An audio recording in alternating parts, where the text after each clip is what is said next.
Selamat pagi. Sekarang waktunya pertemuan ke berapa ya? 17 kalau nggak salah ya. Nah, itu waktunya materi membuat tunik.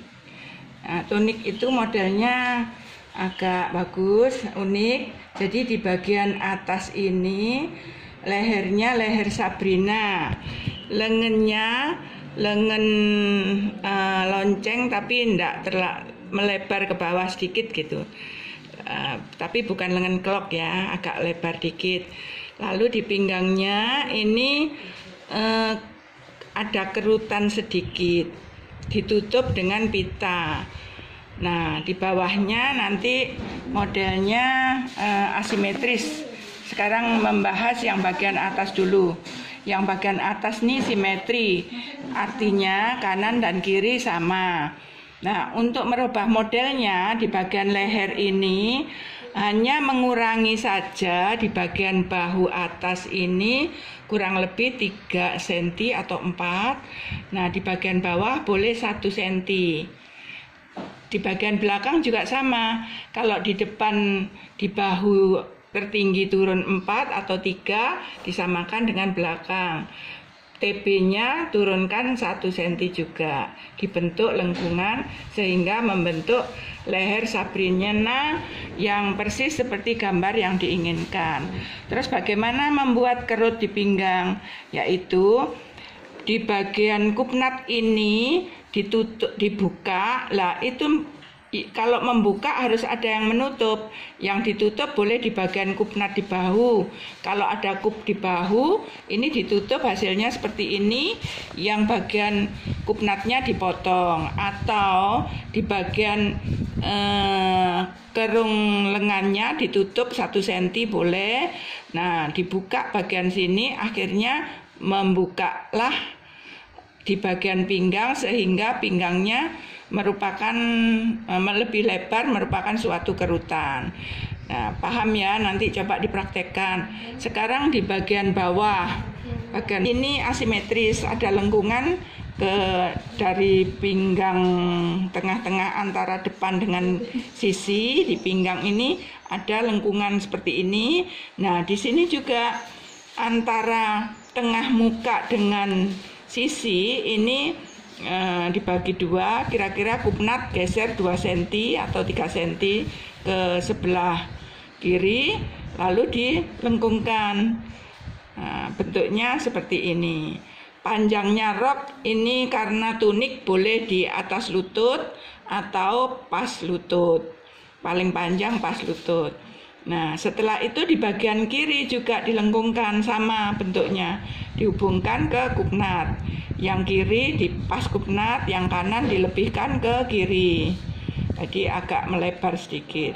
Nah, setelah itu nanti diambil sendiri-sendiri, bagian kiri sendiri, bagian kanan sendiri.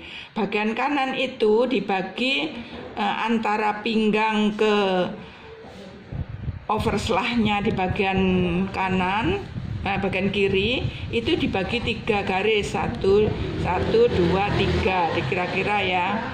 Nah, di bagian sisi juga dibagi 1, 2, 3 garis. Nah, yang satu arahnya ke bawah, yang diarahkan ke bawah, yang kedua diarahkan ke sisi, yang ketiga diarahkan ke pinggul.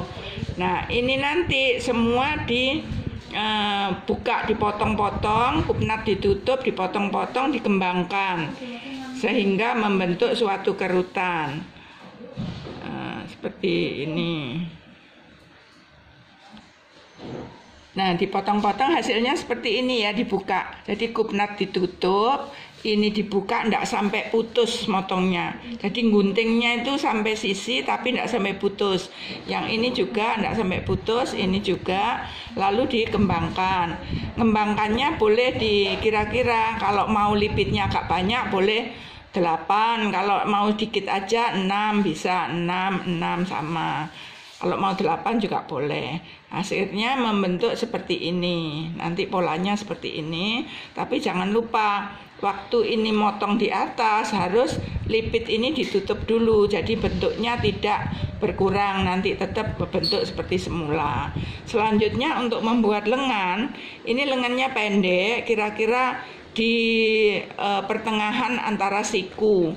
Ini sikunya, jadi pertengahan antara siku dipotong lurus, lalu ini dikembangkan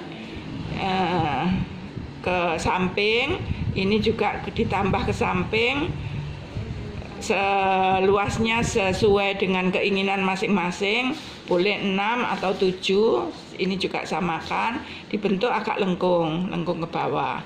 Nah, sudah, ini sudah selesai merubah model tunik yang sekarang akan membahas di bagian belakangnya. Yang depan sudah selesai ya, di bagian belakangnya. Di roknya ya, di bawahnya.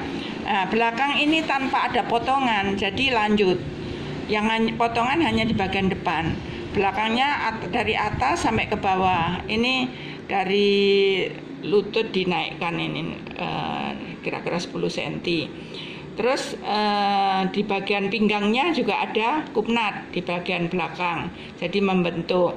Tapi ingat, kalau ada resleting itu nanti kan ada resleting. Ini boleh kalau mau dikurangi di bagian sini ke sini, jadi dikurangi 1 cm gitu supaya tidak melembung di bagian resletingnya. Terus ingat, memasang resletingnya juga mengikuti teknik jahitnya yang sudah diajarkan waktu pertama kali masuk. Nah, sekian, terima kasih. Nanti kalau ada yang kurang mengerti bisa ditanyakan pada waktu hadir ke tatap muka ke Saraswati. Sekian, terima kasih.